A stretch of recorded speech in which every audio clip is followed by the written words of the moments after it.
when things don't go according to plan, we grow, we learn, we adapt, and we just go through these different cycles. It is up to us to decide if we make these mistakes, what is our mindset towards these mistakes. We can either get very frustrated and angry with ourselves, or we can see it as a growth moment. And this is where the power of journaling comes into play as well. You create the conditions for speed to happen. You don't force the speed, right? You set up your conditions for success. You can prep yourself. You can make sure you're well rested. You can make sure you have things ready to go. You can get rid of as many distractions as possible. Get rid of the things that slow you down. Would it be worthwhile sacrificing 10 to 15 minutes of a run to do some strength work at the start or at the end of the run? And my answer every time is 100% yes. It would be so beneficial for you. Hello, my name is Floris Gierman, host of the Extra Milers Show. And over the past 15 years, I've made many different mistakes in my running journey, both in training and in racing. Today, I invite two of my good friends to have a conversation about this. And these are Coach Amelia Vrabel from Colorado and Coach Ben Edusei from New Zealand. Both of them are active coaches in our running coaching program, the Personal Best program. And it's been fascinating because we have seen a lot of athletes improve in their running journey, yet we also often see common mistakes being made. And so that's what we're talking about in more detail today. If you would like to learn more about our running coaching program, check out pbprogram.com. This is the program that the three of us are very active in on a daily basis in the Facebook community, in the Strava community, and also on twice a week Zoom calls where we have open dialogues to help people improve in their training and in their racing. So yeah, more info can be found at pbprogram.com. I will say some of the mistakes that we're going to cover are common, yet there's quite some uncommon mistakes here as well, and several different things that I wish I would have known in different stages of my own running journey. And still, even up to today, I make plenty of different mistakes, but it's about how do we set ourselves up for success and how do we learn from these mistakes and actually grow. And we'll talk much more through that, especially towards the later stage of this conversation. Amelia Vrabel is a master certified instructor at Chi Running and Chi Walking. She has trained and worked with Danny Dreyer, the founder of Chi Running and Chi Walking. She is also an experienced endurance athlete with more than 25 years of race day experience. Ben Edusei, he's a mobility, strength, conditioning, and running coach. He has a degree in sports science, he's a qualified plant-based nutritionist, and he's the founder of Zone Blue Run Club in Wellington, New Zealand. This was a fun conversation with several different mistakes that I honestly had a laugh about several of these that came up because it was so recognizable, and I'm pretty sure that some of these mistakes are recognizable, but there might be some new ones for you as well over here. This episode is brought to you by LMNT, which is a delicious electrolyte drink mix. I'm often asked the question, when is it best to time taking in your LMNT? Some common ones are first thing in the morning, right after waking up. This is personally when I take it as well. Another one is 30 minutes before a workout, before a high intensity activity. Or also when you want mental clarity to be at a premium. It's good to remember though, it is much better to top off your electrolytes versus trying to catch up afterwards. Also, it is good to test out when is the right timing for you, and journaling is a powerful tool over here as well, just to see what is the right amount for you and what is the right timing for you. For a limited time, try all the flavors with a free 8-count LMNT sample pack with any purchase. When you go to drinklmnt.com/flow, check out drinklmnt.com/flow to get yours. I hope you enjoy my conversation with Coach Amelia Vrabel and Coach Ben Edusei. Coach Ben, Coach Amelia, welcome to another episode of the Extra Milers Show. Glad we get to record this here today. Thank you for having us. Good. It's kind of interesting because I feel we're doing these Zoom calls on a weekly basis quite frequently that we see each other. And now I actually figured let's just jump on a call with the three of us and talk through some of the common mistakes that we see runners make.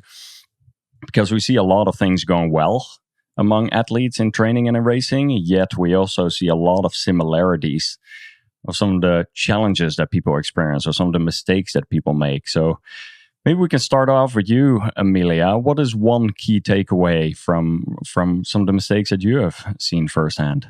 Yeah, and thanks, Floris. I appreciate you having me on here today too. And I often joke like I am an expert at mistakes because I think I've made them all. But I'll just kind of mention a few of them that have really jumped out at me.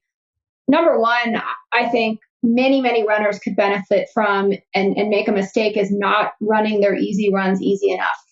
And I think we tend to overestimate what easy is. But the reality is you can't really recover. You can't build your aerobic system if your easy runs are too hard.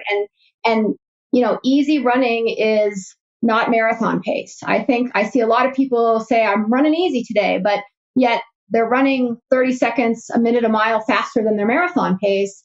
And that right there is not easy enough. And this is why I feel like heart rate training is really helpful because it takes a lot of the guesswork out of it.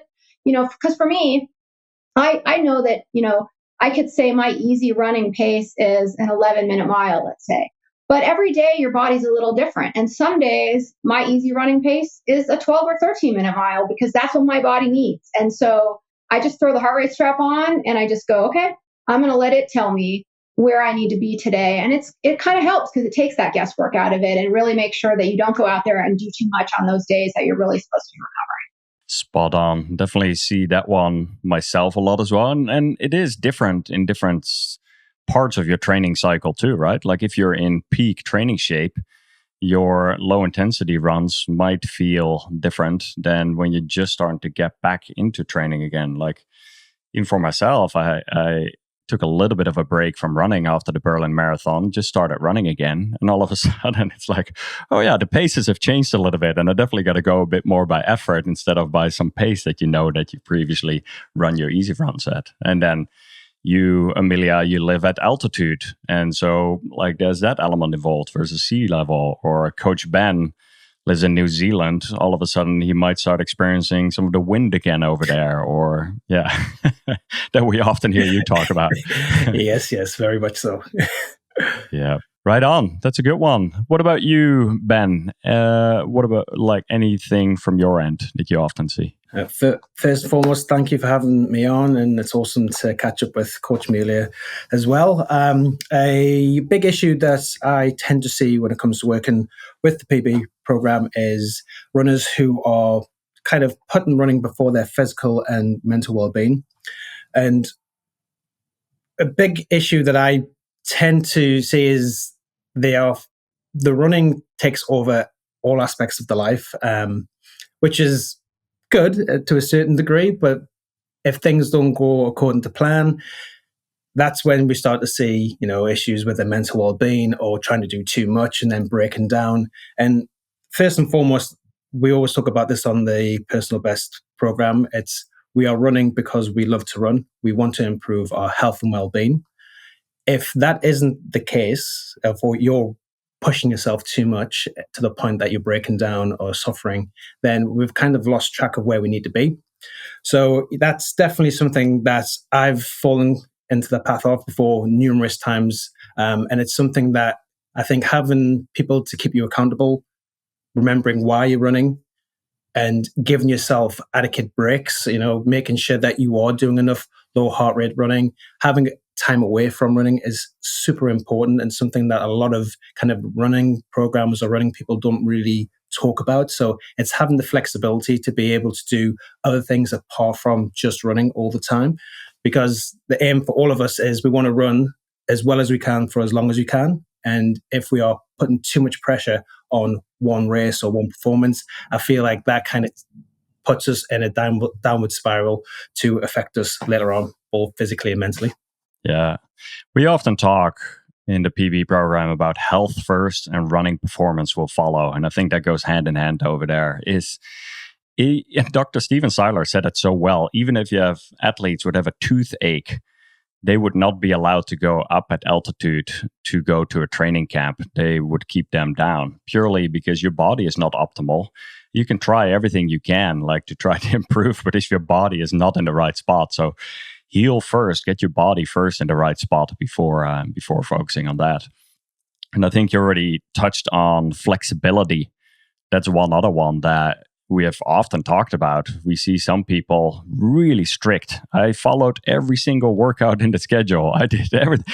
And whenever I hear that, it's not necessarily always a good thing, that unless everything in your personal life is going exactly according to plan, 100% sticking to a training plan is not always a good thing. Sometimes you want to have that flexibility where like you maybe dial back a running intensity or running duration a bit, or sometimes you feel good and you pick it up a little bit there. So. 100%. And I think that we need to remember sometimes we are humans first, and running it should be a pleasurable thing, where sometimes I feel like I hear a lot of runners saying, "Oh, I have to run."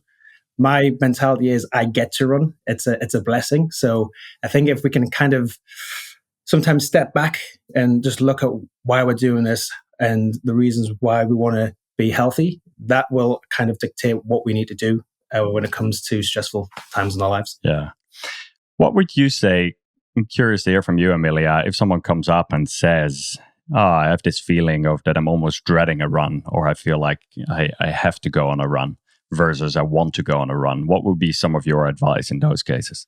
Yeah, I mean, we shouldn't be in a situation where we're dreading to go on a run. I mean, ideally, we're, like Ben said, we're doing this because we enjoy it. And I think if we're getting ourselves into a situation where the run is not something we're looking forward to, we need to take a step back and understand, what else may be going on in our lives, because, running is just one piece of it. And oftentimes, not only are you going to have a, poor performance on your run if you don't have everything else together, but the run itself isn't even going to do much for you because you don't have the rest of the things. Like I always go back to what Ben has said many times is, it's not how much you train, it's how much you can absorb. And if you just simply aren't in the right place to absorb that training, then the training's not really going to help you, and you're going to set yourself back because you might have gotten up early and lost sleep to go do some training that isn't really helping you, and then it might be something you're not looking forward to. And it's that, like you said, it's that spiral you get into that we don't want to be in. We don't want to be on the struggle bus. I always tell people, if you're on the struggle bus, get off. You don't have to be on it. Get off the bus. So 100%. And I think even there, get off the bus, meaning even if you take 1 or 2 days completely off from running, from working out, maybe just go for a walk, maybe go enjoy the sunrise, or just don't think about working out for 1 or 2 days.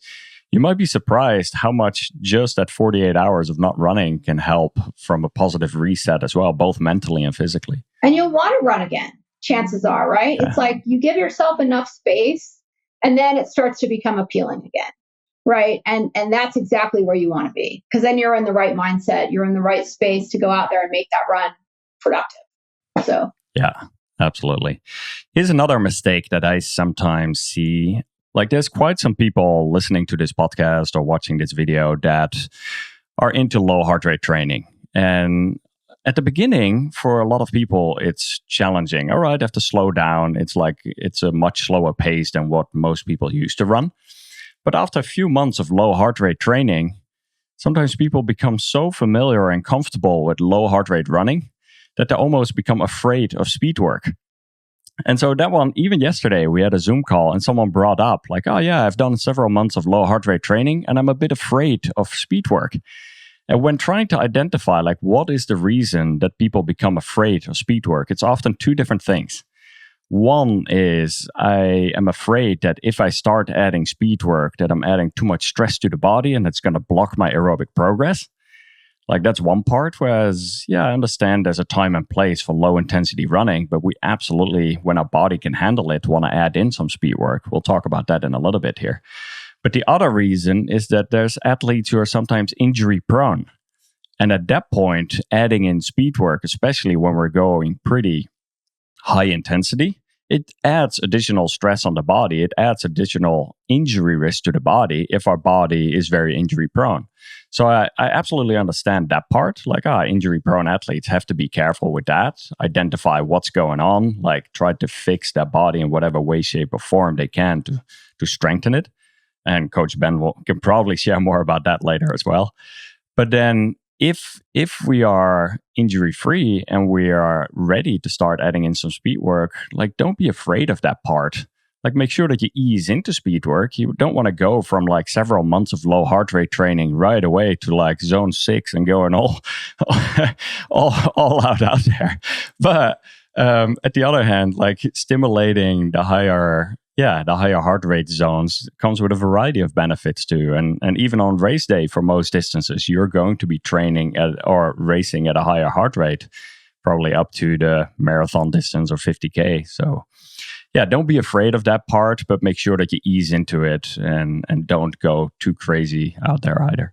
I think people are afraid sometimes too, because they might have past experiences where speed work was a sufferfest, right? And I think it's key to remember when you do speed work, it's not supposed to be painful and be a sufferfest, right? Yes, you're supposed to get out of your comfort zone. Yes, you're supposed to, breathe a little harder. You're doing a little more. But if you're doing it right, it's such short bursts that you actually should feel pretty in control. Again, out of your comfort zone, but that's good for you. But I think there has been a lot of people with a history of having, speed work be just painful, that they're kind of afraid of what it is. And it's like, well, no, don't focus on that as part of the speed work. It's really allows you to learn what those paces feel like for short bursts, so you're more ready when you get to the race. And there's really, I also heard somebody say on one other podcast, there's no bad heart rate training zones, right? You shouldn't spend all your time in zone 4, sure,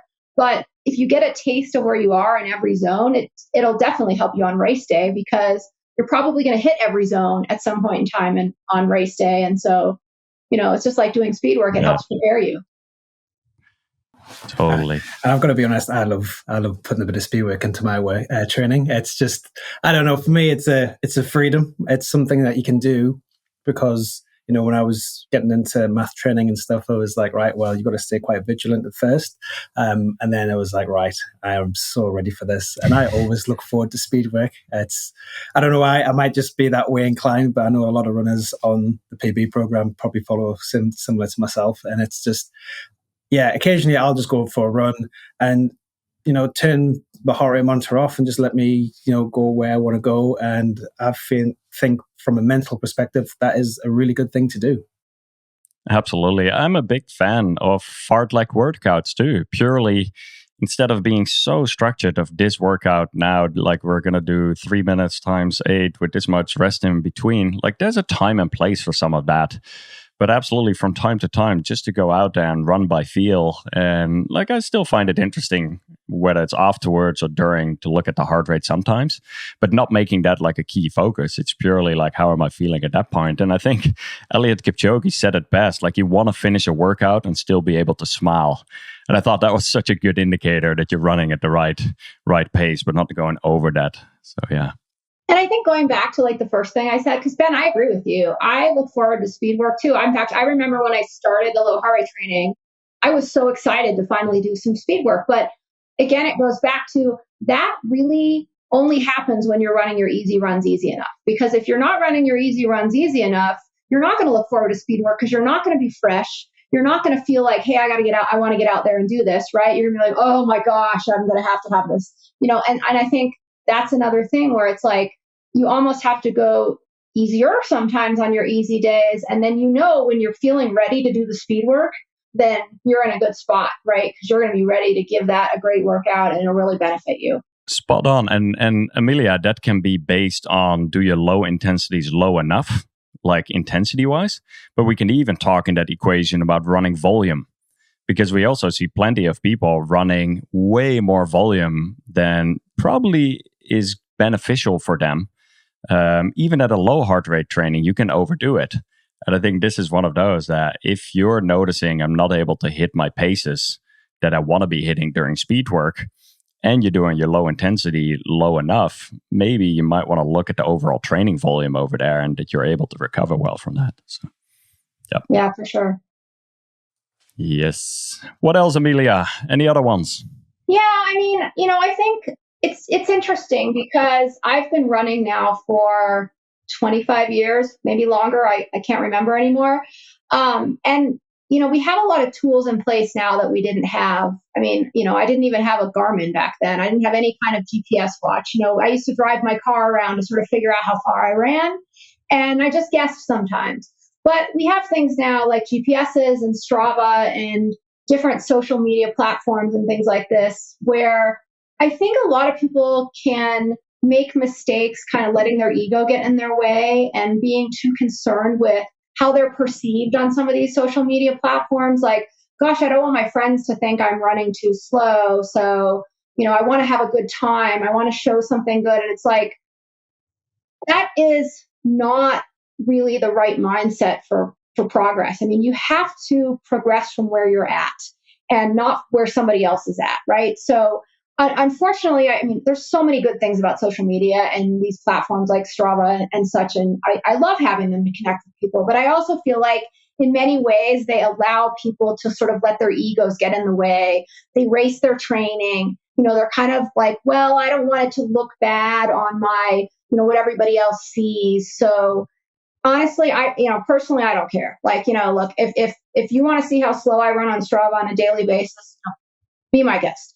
But it is unfortunately something that I think a lot of people think, well, I must be doing this wrong. Everybody else is running at a different pace, so I must be running at a different. I must need to run faster, and you kind of let your ego get in the way. When at the end of the day, like, that's going to block you from progress. Full stop. And anything in life, by the way, not just running, but you really have to throw your ego out the window, understand where you're at, and start from where you're at. Start where you're at, and trust the process and do what you need to do, and just get out there and do what's right for you and not what everybody else thinks. So I see that a lot, unfortunately. But yeah, when I first started math, I remember, I think me and Floris have talked about this.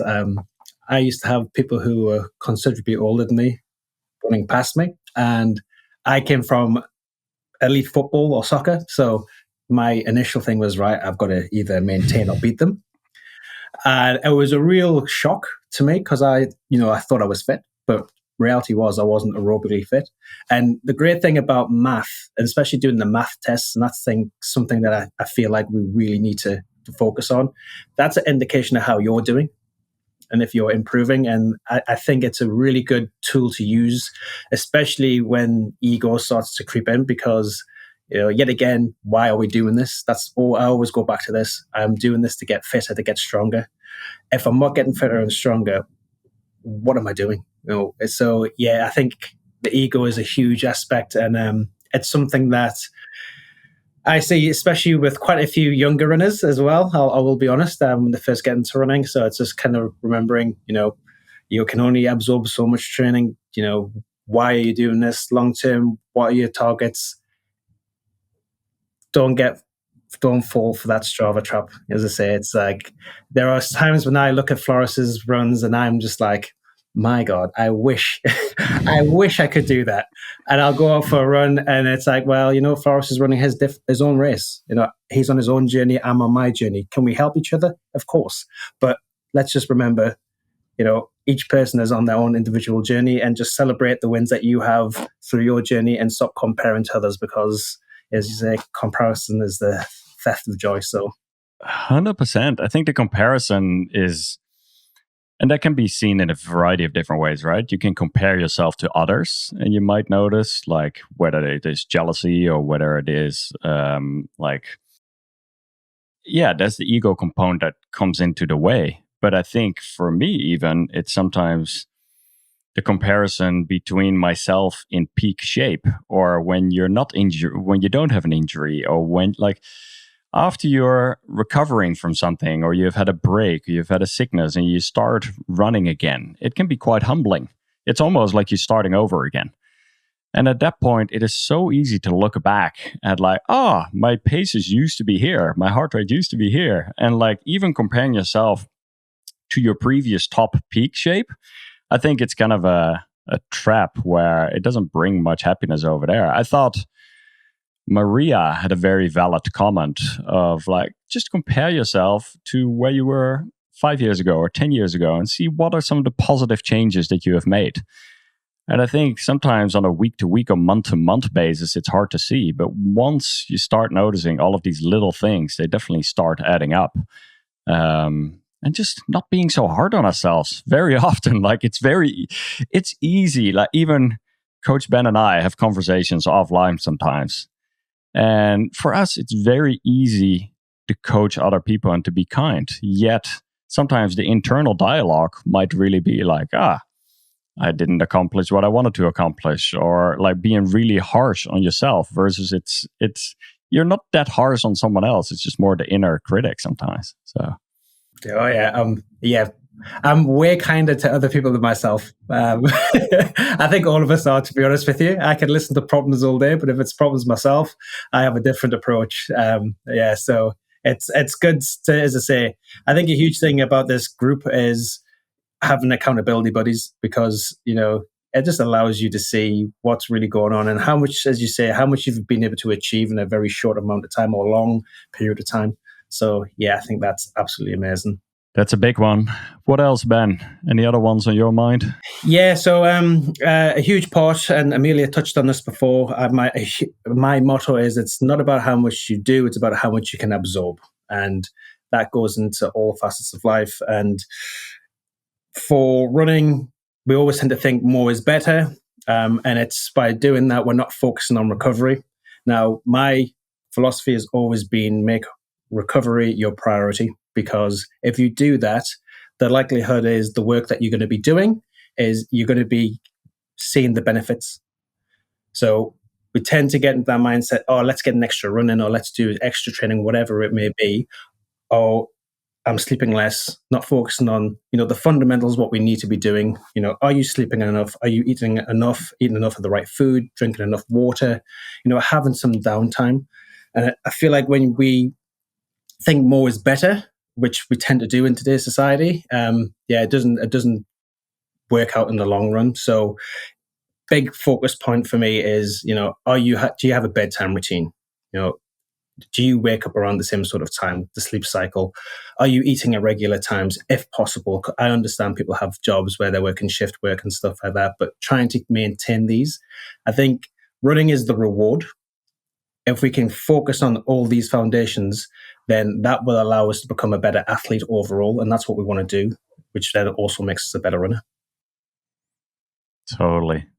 Yeah, I often try to explain to people too. It's like, sometimes people have a hard time seeing that, right? They have a hard time really understanding like how sleep can help them. So one of the ways I've reframed that is, okay, think about how you would feel if you didn't sleep, if you just ate junk food all day long, if you had so much stress in your life.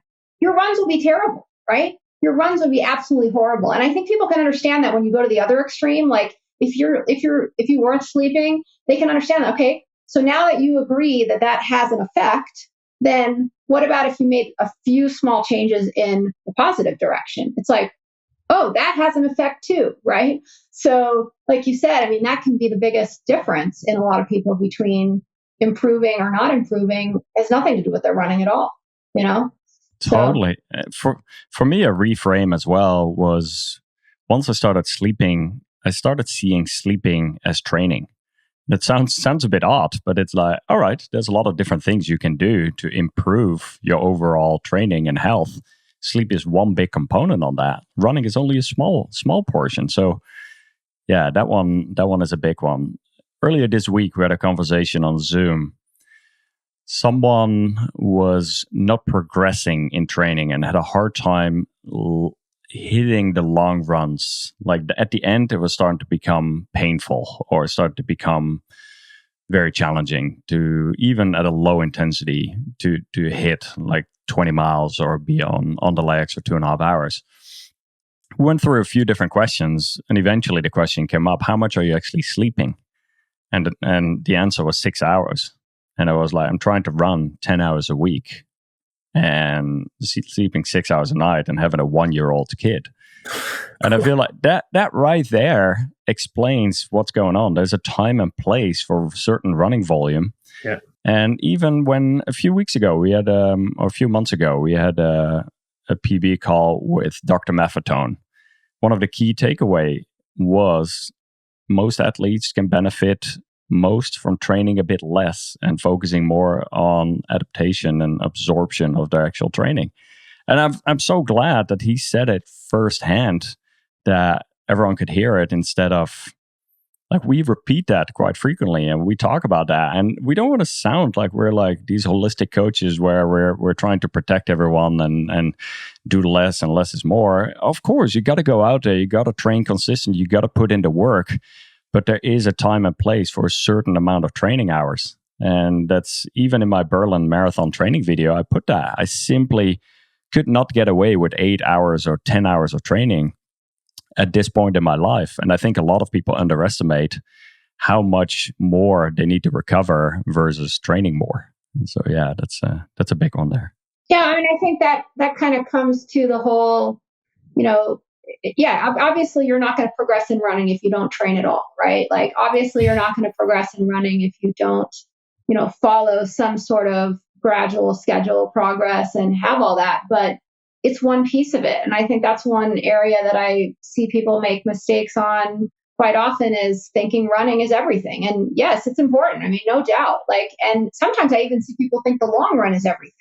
And it's like, okay, just within your running diet, there are different things you need to be successful. There's different runs that you do for different reasons. And just like there are different runs for different reasons, there are other things outside of your running diet that are important. Sleep, Ben, you mentioned, that's honestly probably the biggest one, because we're humans, fundamentally we need sleep, right? There's just no getting around that at all.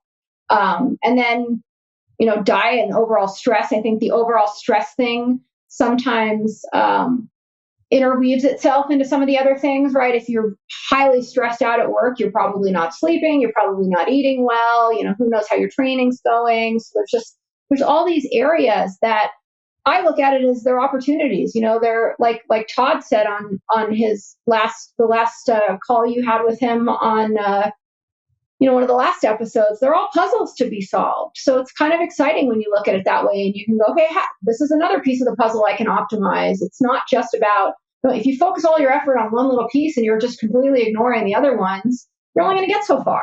But if you look at it as like, okay, here's all these different things, I have different variables I can play around with. You might find some of the ones that make a bigger impact just by a small change than other ones would take a huge change to have a big impact. So for me, I think that's one that is just, as I've gotten older and I've really started to value some of these other components more, and if you just do the math, I mean, you're only running like 1-2 hours a day, probably at the most.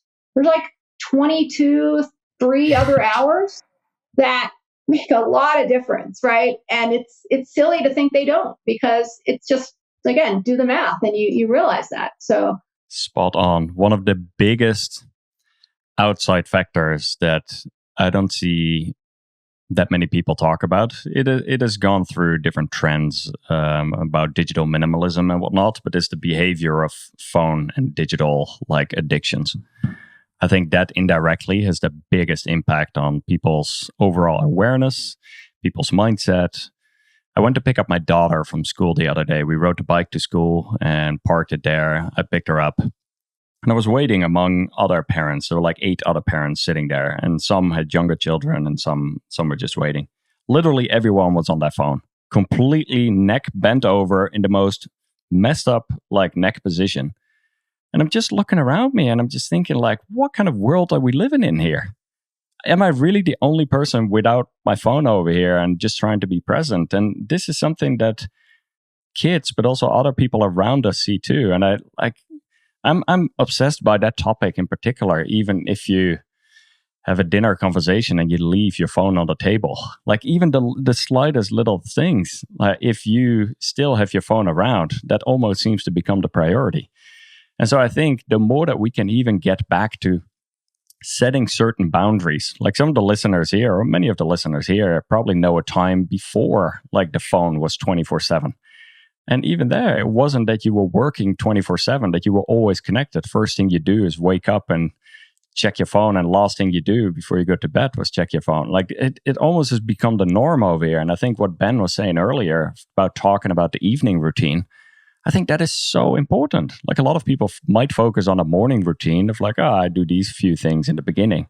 But even what you're able to do for an evening routine tied into digital behavior, I think it's a really big one there. I mean, I work as a PT, a physical coach, and I'm seeing the side effects of that. So, so many people are struggling to move freely just because of cell phone usage, and it affects performance, affects the way you breathe, affects probably the way you're sleeping. About 100% affects the way you're sleeping, which then has a side effect on so many different aspects. And I think I've got a child, 4-year-old, and he's got a bedtime routine. And there's a reason why. It helps him to get into that mode of, I need to recover. For adults, for some reason, we feel like we don't need to put them in there anymore. And it's like, well, why are we doing this for someone who's younger, who we understand the importance of sleep for them so they can grow, recover, but we don't do it for ourselves? So it's just something that it does fascinate me, and it's just, there is nothing worse than being tired. When I'm tired, I am useless. I'll be honest with you. It's like everything gets that little bit harder. It takes a little bit longer. I get a little bit more stress. So if I can eliminate the tiredness, and I'm so happy when I'm like that. Yeah. And just to add to what you were just saying, like you're seeing a lot of clients that have the tightness of that part of the shoulders, probably even. When you can run relaxed with an open chest and you don't have those like bent over forward shoulders kind of part, like whether you're using a mouse, a keyboard, or like your phone all day long, just that part alone, it makes running easier. I think a lot of people don't think about the importance of a correct posture for you to be able to run relaxed. It literally would make minutes difference in your running times if your body is functioning properly. But yeah.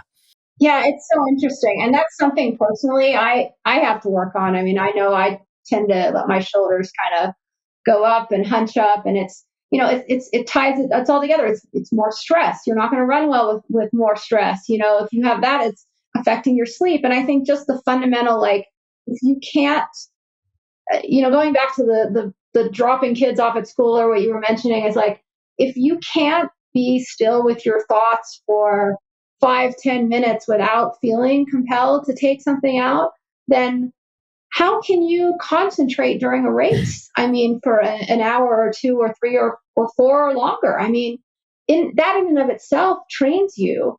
Again, it goes back to like, there's a lot of things you can do to help your running that don't involve running.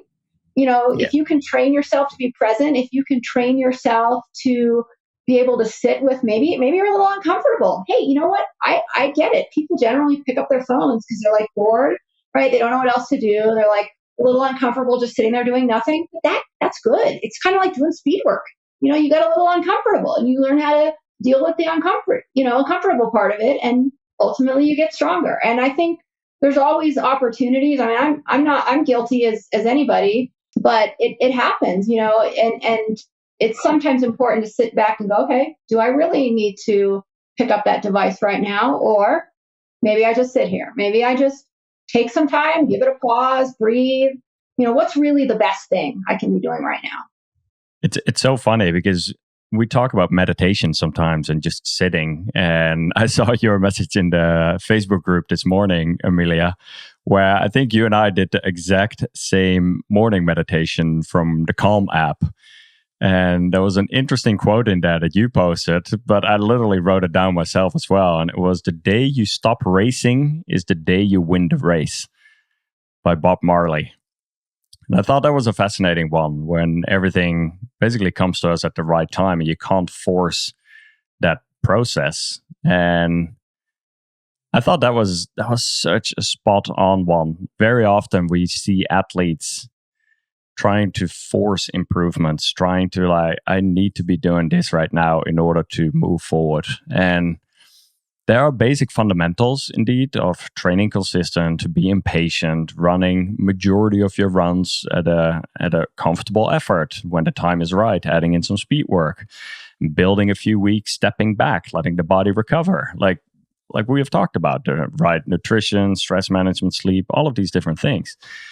But when we're seeing that something might not be working, when something might be off, we got to really ask ourselves the question, are we allowing the space right now for improvements to happen? Here's another example from someone recently that I saw their running data when someone said, I'm not improving or I'm going backwards. And I looked, and this person was training 16 hours a week on the treadmill. 16 hours a week. And when having a conversation about, hey, you might want to dial back that volume like quite significantly, and maybe go outside and actually run with some fresh air in your face and actually just letting the joy of running. And like, why is it that you're always running on the treadmill? It's like, oh, I can keep my heart rate more consistent. And it's like, okay, there's that part, but most probably you're going to be racing outside too. And so you might want to gain some more race day experience, even if that means like you might have to slow down a bit more outside, and that's totally fine. But I see that too many times, that people get very glued to, I need to be doing this and I'm not improving, and almost becoming stressed or frustrated about that versus actually stepping back and allowing enough of an environment to thrive in, to create excitement. Like, we often talk about the importance of asking yourself the question, is this run bringing you joy? Are you excited to go out and train? And like, whether that is at a low intensity, sometimes you might just feel, hey, I really want to do a higher intensity session right now. I feel like I want to get in some speed work. I have like all this excitement level. I want to run with a friend. By all means, go for it. Like, don't be so strict to one specific workout there. People always ask me, when am I going to improve? When am I going to see that, and it's kind of like asking, when is the tree outside your front yard going to get larger? I mean, it's a silly question. It's like, or when is my garden going to grow? It's like, yeah, like you said, you have to plant the seeds, you have to water it, you have to get the sun right, but you don't know what roots are growing underneath there that you can't see, and you certainly can't will it to grow any faster. It's going to grow at the time it's ready. And certainly you can set up, one of the things I always learned from Danny Dreyer from Ski Running is, you create the conditions for speed to happen. You don't force the speed, right? You set up your conditions for success, and you have the ability to, decide if you're going to water that plant or not. You can make sure you put it in a place where it gets good sunlight. You can control some things, but you can't force it to grow. You can't will it to grow. And so just like, you can do with your running, you can prep yourself. You can make sure you're well rested. You can make sure you have things ready to go. You can get rid of as many distractions as possible. Get rid of the things that slow you down. Because that's another thing, I learned. It's not always about doing more. It's looking around and going, what's slowing me down? And getting rid of that, whatever it is, in running or whatever. Because there's always things out there that are slowing us down. But at the end of the day, we're going to progress at the rate we progress, based on the conditions we set up. And so, that's why I always tell people to find the wins when you can, and celebrate them. Celebrate the little wins along the way, because you're making progress, and you might be making progress even when you can't see it, but when you can see it, that's great. It always gives you kind of a little bit more to know that, hey, I'm seeing something. And it might not always be your math pace. It might just be you feel better. You might wake up with more energy. You might be excited to do that speed work that you never used to be. And those are all signs of progress. You might be able to run without getting injured for several weeks and months in a row. Yeah, there's a lot of different ways we can look at it. Yeah. What about strength and mobility, Ben? What are you seeing there? Oh, so big section. Strength and mobility. Usually, the big problem is that people feel like they don't have enough time, lack equipment, feel like it can affect their running performance if they do too much, if they get too bulky. So they tend to neglect it. When you neglect it, that's when things start happening. So, I think yet again, why are you running? Are you running to be a healthy runner late into your life? It has been shown time and time again, strength work is included. Now, does that mean you need to go into a gym and lift big, heavy weights every day? No, that is you lifting yourself. So I always say body weight is the key. And the great thing about body weight, you can do it pretty much anywhere. And if time is a factor, because yet again, I understand people have demanding lifestyles, is would it be worthwhile sacrificing 10 to 15 minutes of a run to do some strength work at the start or at the end of the run? And my answer every time is 100% yes. It would be so beneficial for you, because if you're doing it before a run, you're going to allow the body to warm up. You're going to be activating muscles, which just means that you're going to be more primed. And if anything, it's going to help your running technique. If you're doing it towards the end of the run, what you're doing there, especially if it's low intensity, you're not too fatigued, which then means that you're building muscular endurance and you're allowing your body to strengthen, which then means it's going to be able to recover a bit faster. So big component for people is a lot of runners don't like strength work. I get it. I do. I'm one of those. I come from a strength background who went into running, so strength work is a priority for me. But for other runners, it might be something that they've just never really thought of, or they just don't like the thought of. And I don't know if it's a negative experience or just don't enjoy doing it. But as I say, running's always the reward. If you want to run for a long time, there are certain non-negotiables. And to me, incorporating strength work or activation work, stretches, movements is key, because you're an athlete who likes to run. You're not just a runner. And for an athlete, you need to be able to do multiple things instead of just running in a straight line. So for someone who makes it an afterthought as far as for strength or mobility, what would any high level thoughts be here? Like how many times a week, or like we sometimes even talk about shorter amounts, doing it throughout the day. Like, do you have any ways to just get things dialed in without overdoing it and thinking you have to go to the gym for an hour and a half 4 times a week? So this is where the programming can help. So we shouldn't ideally be running every day. I mean, some people can do, depending on what they're training for, but there should be days that we cross train. And that's kind of, I think of cross training like if you're eating a diet, to have variety. So if you're struggling to get the strength work in, you can do some body weight work on your active recovery days. So if that a bit more core work, it can be some planks, side planks, some very basic things that don't require much equipment. It can be some squats, some lunges, just being able to hang from something as well, which is going to help to lengthen the body, because we want our body to be long and strong. When running really just makes our body quite tight. So we need to offset that by doing stuff. So first thing is, can you incorporate a morning routine, maybe where you do 2-3 exercises? You have a stopwatch on, 5 minutes. Can you do a couple of them exercises? If you can, that's great. Can you do something at the start of your run? 1 or 2 exercises, some lunges, just some single leg activation work. Great. That's another way you've incorporated strength. And so you've got 2 strength sessions in without really being at the gym, taking next to no time. At the end of the run, could you do a couple of stretches? Awesome. There's some mobility work. Towards the end of the day, could you sit on the floor? We talk about archetypal postures. I'm sitting on the floor right now, so you're probably seeing why I'm moving around. Doing this for quite some time will be a test on the body, but it's a form of strength training. So it's what we've all said. It's all about the environment that we create, which enables us to do this. So there would be the basic ones. First thing in the morning, before or after a run, on your active recovery days, maybe doing like a small routine. And by doing this and staying consistent with it, that's the key point. You've got to stay consistent, similar to the running training. If you're not consistent with it, you're not going to see the benefits. And if you're someone who wants to run for a long period of time, you need to have strength, but you also need to have the range of movement in the joints, around the tendons and ligaments, in order for you to perform well. Spot on. Right there. And I'll be the first to admit that it's not always my number one priority either, but I do know the importance of it, and you're one of the key people who often hammers on that as well. So yeah, I remember Berlin, Floris, and I was like, let's do some mobility. And he kind of looked at me. I was like, oh, really? I was like, yep.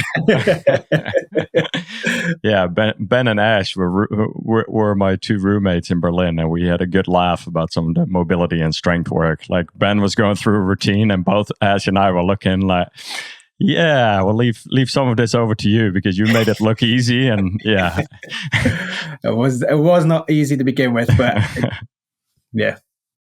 I think I'm not Ben, right? Like I didn't come from a strength background, and I think I'm probably more the typical runner who, doesn't do as much strength training as I probably should. I will say I see a ton of value in it, not just as a runner, but just as I've gotten older, in the reality of being able to function when I'm, 80, 90. I mean, you fundamentally need to train your strength now, and 20 years ago, but definitely something just to be able to be highly functional as you age, and prevent little things from becoming huge things. But one of the things I think for me is being able to break it up into chunks, because it is hard to sort of say I only have so much time to run, and then I'm going to take an hour and strength train instead of doing what seems like it would be more valuable to me as a runner. Now I'm not. It might not be right. You're saying it really might be more valuable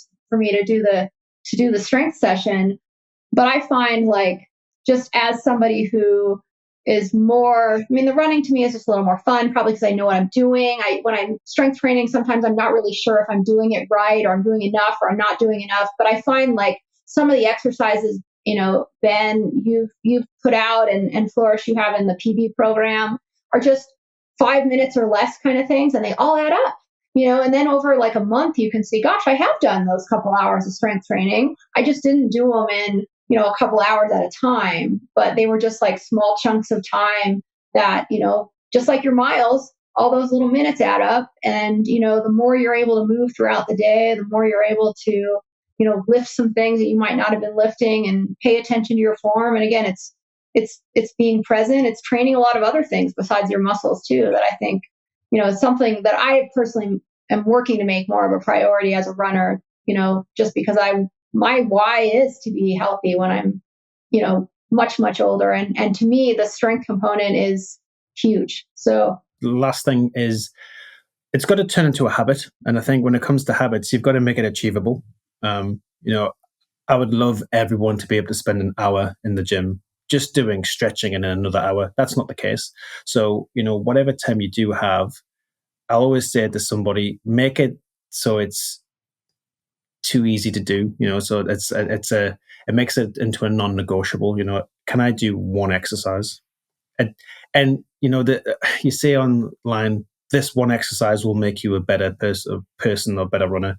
And all of them have some benefit, so it doesn't matter which one you do. It might start off, you do your favorite exercise first, and then eventually you start incorporating some exercises that you find a little bit tougher.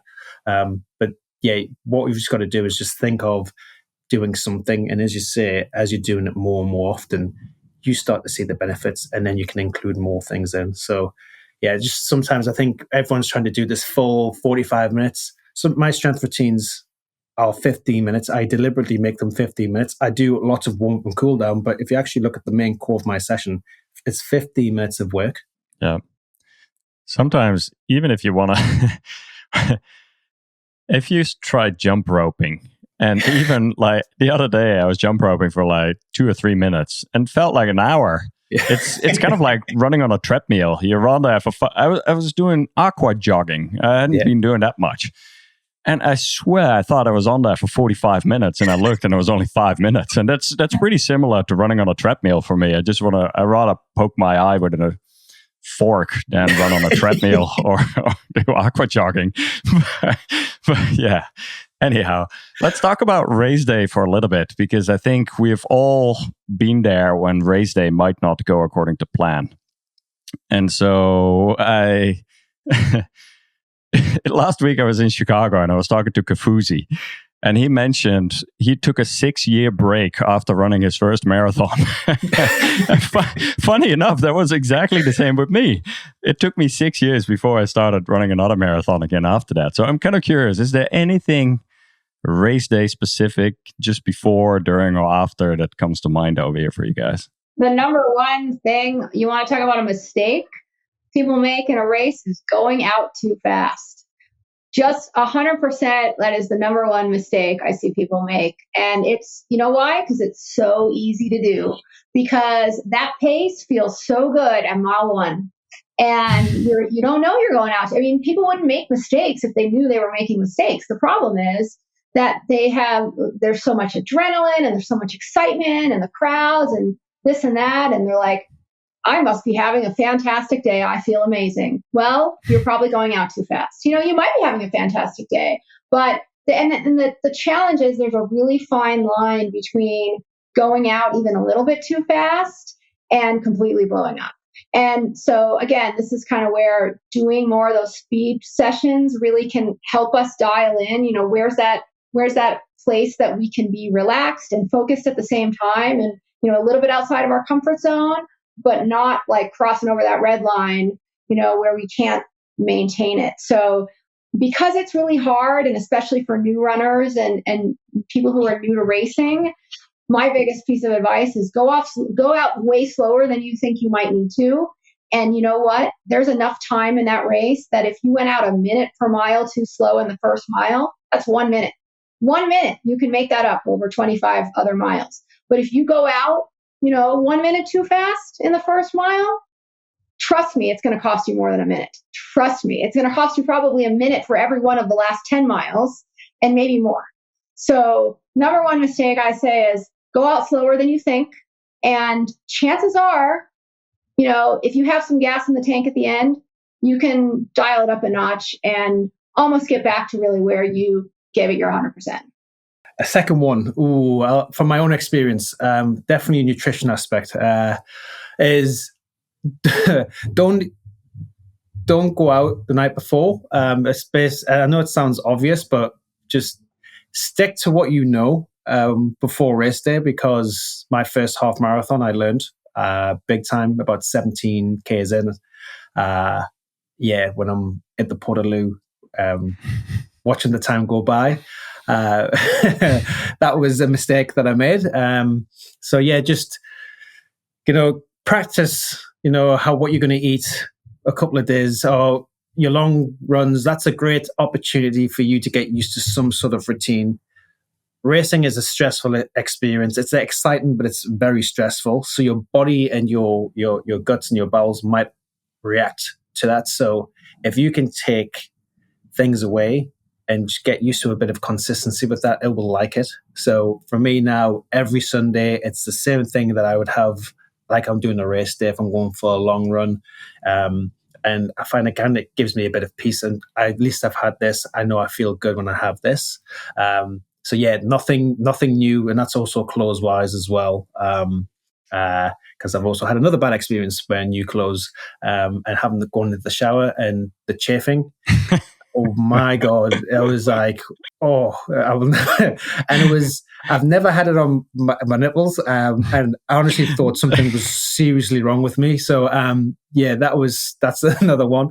So two things are don't try anything new, and food, just play it safe, just basics, nothing fancy, no fancy spices or anything the day before a race, because you will pay. Yeah. And I've had that happen too. And it's, you do all this training not to spend several minutes waiting in line to use the restroom during a race, right? Because that's just time you don't get, there's just no time, So it's, I mean, fortunately, I think, like you said, those are other things to practice during the training. The training's not just about getting in miles. It's about, practicing your body and how you feel and what's going to work for you. And if you find out what doesn't work for you in a training run, that's awesome. It's way better to find that out in a training run than on race day, right? So absolutely, some of those training runs can humble you quite a bit. I've absolutely blown up on some training runs where you underestimate like the long runs and you don't take any calories with you, and you still try to run it hard or the end hard or on very limited sleep or any of those kind of things. It's funny because all three things that you guys just mentioned and much more were all part of my first marathon. It was starting out like Superman, feeling freaking amazing until like mile 18 or whatever, 30K in, when you think you're going to die and you have to beg a stranger for a Gatorade, all the way to like not having any sort of plan nutrition-wise, like staying up way too late the night before, and that part, having Russian roulette with the nutrition on race day, what you just picked up on the expo the night before or the day before. And I think sometimes too, and this might be an interesting one to just mention, I feel in the early stages of a race, we can often think clear still. And we are like, okay, this is the plan. I might take a gel or I might take some calories at this and this time interval. Very often, though, at the later stages of a run, you might forget about taking in calories, or you might forget, your mind just can't think that clear anymore. And so I've found sometimes even setting an alarm for like, all right, this is what the plan for nutrition, and this is the alarm that I'm going to set in advance. Just so every 30 minutes or whatever your time slot is, you take in some calories. So I think that's a great one because when I ran my first ultra, I was in a state of shock after after the 40k mark. I had never ran a marathon, and I ran 60ks and completely forgot to take anything on. And 10ks before the end, I've had cramp before. But cramp, both calves, both hamstrings, my quads, my neck. And I was just like, I didn't know what was going on. Everybody was kind of looking at me concerned. And it was because they looked at me and they were like, you've not had 2 of your gels and you've not had your electrolytes. So it was that simple mistake there. If I had had them, I hopefully would not have gone through that because I'm doing another ultra this year. But yeah, that alarm, because your ability to think, I didn't realize how much it can affect you, but your ability to think calmly is just gone. It's you're just purely in survival mode, which is one step after another.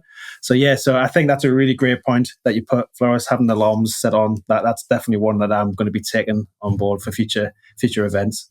Yeah, well. I mean, fundamentally, your body is using all your glycogen, right? And your brain is not getting as much as it's used to. And so it's not uncommon that we sort of, quote unquote, lose our minds, when we run a long run. So we have to almost go back to like really idiot-proof kind of stuff where you have an alarm or you write something on your hand or your bib or, I will say I've made a lot of mistakes running, but one thing I did not make any mistakes on is in my first marathon, and that is only because my mother ran my first marathon with me, and she was like 60-some marathons in at that point, and she stopped me from making every possible mistake that I was about ready to make. Oh, we're starting off way too slow. Oh, I don't need this much water. Oh, we got to walk through every water stop. We got to start off at this pace, and I truly and will forever be grateful for her to do that marathon with me. And by the way, she could have run a lot faster than I did that day,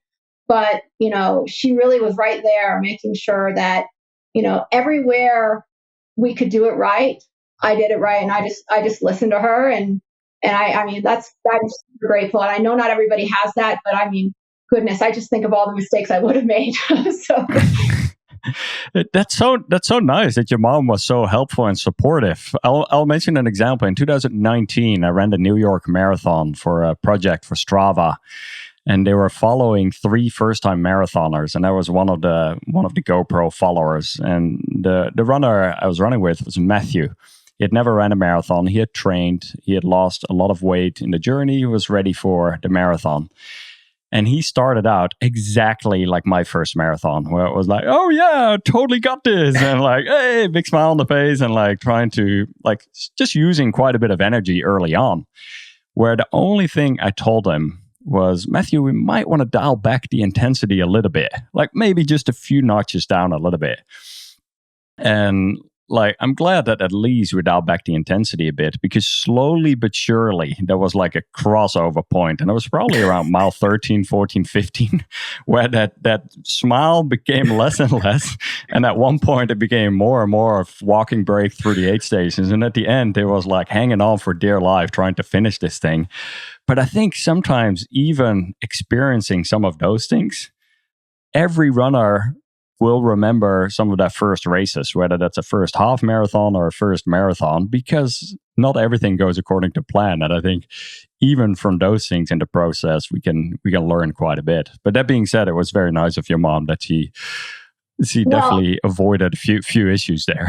And what was funny is she left me, or I guess I left her at mile 17. She said, I need to go to the bathroom. And I said, well, I can't stop, because if I stop, I'm not starting again. And she was like, little bird, fly away. And I went off, and I had a big smile on my face, truly, for like the last 9 miles of the race, only because I did not go gangbusters at the beginning. And that's why I tell people, I'm like, you can actually feel really good at the end of a marathon if you don't go out too fast.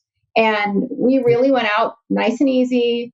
And I had a really great first marathon, and I finished with a smile on my face. I didn't even want to stop at the end. I was like, I've been running so long, I don't feel like stopping, but it was just, I just credit my mom so much for helping me, because it's so easy to make even the smallest little mistakes, and that just propagate throughout the race. And it's just, you don't realize what you're going to feel like. And that's the thing. And I kind of why many times you see me commenting on the Facebook group, like, just be careful not to run your first marathon for time, because for many people, it's the first time they're ever going to be at like mile 23, or mile 24. And you just don't know what you're going to feel like there. And so, it's better to just have the goal be, I'm going to finish strong. Even a goal like I'm going to be able to, finish with a smile on my face, or finish, and try to be as consistent as possible, and finish not way slower than I started. I mean, whatever pace you're at, you can achieve those goals.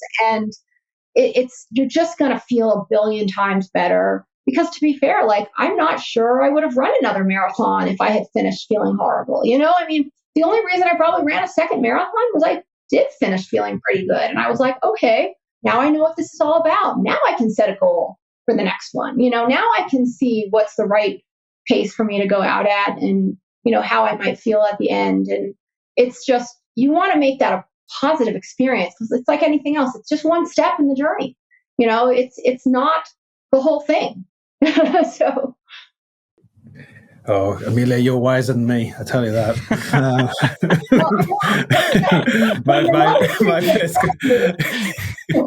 My first couple of experiences. Oh my God. I was like, what is this sport? I was like, why am I doing this? I regret every bit. And somehow I end up coming back. I don't know if I just might be a little bit touched in the head, but it was, my experiences. I look back on it, I giggle now, but at the time, I'm like, I'm never doing this again. I'm never doing. But no, behold, I'm still here. So but you definitely sound like the most sensible approach. Anytime you can learn something, it's never a failure, and that's the thing. Like, you always gain something from that. And sorry, Floris, I didn't. Oh no, you're good. I saw someone post the other day in the Facebook group, and he said, I had a few goals for the marathon. And one was like to finish healthy and strong, and one was like this finish time, and then the other one was not to shit myself. And I had so many questions about that one, but he accomplished all three, and so I was happy to hear that part. So congrats, whoever you are, congratulations. Yeah, exactly. All right, I want to be respectful of everyone's time here. Any closing thoughts at all? Amelia? I mean, just to say, like I've said a million times, I've made all the mistakes. But you know what? You can learn something from every mistake you made. And I truly, I'm not saying go out there and make all the mistakes. I think one of the reasons I love to help people is I want them to not make all the mistakes I made, right? Because I did make a lot of mistakes, and, some of them set you back, and really don't allow you to, have running be as fun and joyful as it really should be. But, so I would say, hopefully we can help. Hopefully there's just a few things people can take away that can prevent them from making a mistake. But you know what? You're going to make a mistake, and it's okay. You're going to make a mistake, and it's going to be okay. And learn from your mistake. And when you make the mistake, think, okay, great, I made a mistake. Now I can learn something from it, and you will be stronger in the future. If you just make mistakes and you don't learn anything from them, you're going to keep making those same mistakes. But, keep failing, fail as much as you need to, because if you learn every time, you're going to come out way ahead. So fail forward. I like that. That's right. For me, I like little catchphrases. So it's not about how much you can do, it's about how much you can absorb. So take that in all aspects of your life. Move to improve. So the whole thing is, as long as we're moving, we're improving. So remember that. Diversity is the key. That's when it's coming to your training styles, nutrition, just making sure that you've got a variety of different things to do, making sure that you are doing everything to make sure that the running is the reward. So focus on them foundations. If you're focusing on your foundations, the results will come. Spot on right there. I have two things. One is there's often a lot of focus on the actual goal, on the running finish time, on the I really want to reach this and this time. And whether you make that or break it, that is what determines the success of the training cycle. And I think that's sets you up for disappointment, sets you up for failure. It is very rare.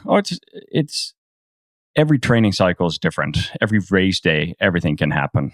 And there's so many different variables that come into play to have you go through a successful training cycle, to get to the start line healthy, then to have a great race day and to finish your race in your A goal time.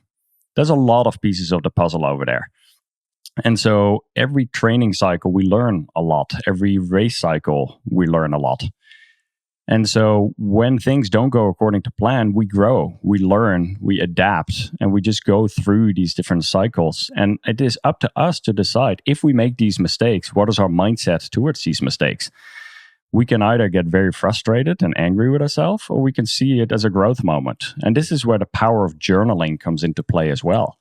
If we can actually write down directly after some of our training runs, what went well? What was my intention for the run? And how come it went a little bit different? What went well? What can be improved? What are my learnings here? And even if you do that at the end of the week, this is one thing we often do in the PB Facebook group and Strava group.